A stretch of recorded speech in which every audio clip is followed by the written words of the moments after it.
This is a very intense book. I had to keep putting it down and walking away for a while because it was just, and usually because I was teared up. Yeah. Nicola Goddard's letters left me quite literally unable to speak for a long time after I read them. The poignancy and the wit and the humor and the intelligence, all of which you read, of course, with the knowledge that she was killed there, strike home in a way that really I don't think is possible from any kind of distanced discussion of her circumstances. Ryan Packnako's story about being severely wounded in a friendly fire episode, but before that he's playing his bagpipes as they're going into battle. After he gets wounded, the medics draw with a felt marker a little M on your forehead when you've got a shot of morphine, just so that they can keep track of how much drugs have been administered. And he asked the medic to draw a mustache, a felt marker mustache on his face at the same time. All of this kind of gets across the absurdity and the humor and the horror all at the same time, all twisted together, in a really compelling way that I'm really pleased about from the book's sake, and I'm pleased that people who read it will, or my hope is anyway, that they'll engage with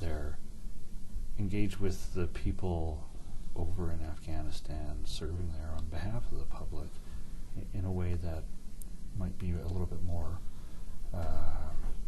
engaged, more hands-on. How many voices in this book? 17. 17. And two of them, Nicole Goddard and Mike Verstacke. Yeah. Both, one a civilian and one a career military woman. Yeah, Mike was a carpenter, competent in all things type man who was an adventurer for much of his life and spent a lot of time trekking through Central Asia.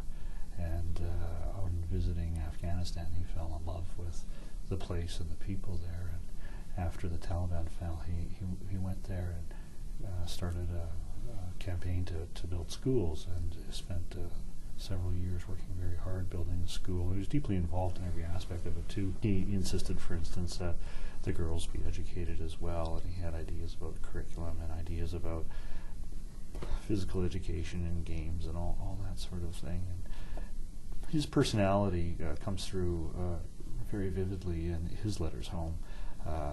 Clearly he could be quite crusty, which I enjoyed, but there's also, you can see how profoundly generous he was and how absolutely resolved he was to help. And ultimately he was killed under somewhat opaque experiences, but it seems clear that he offended somebody and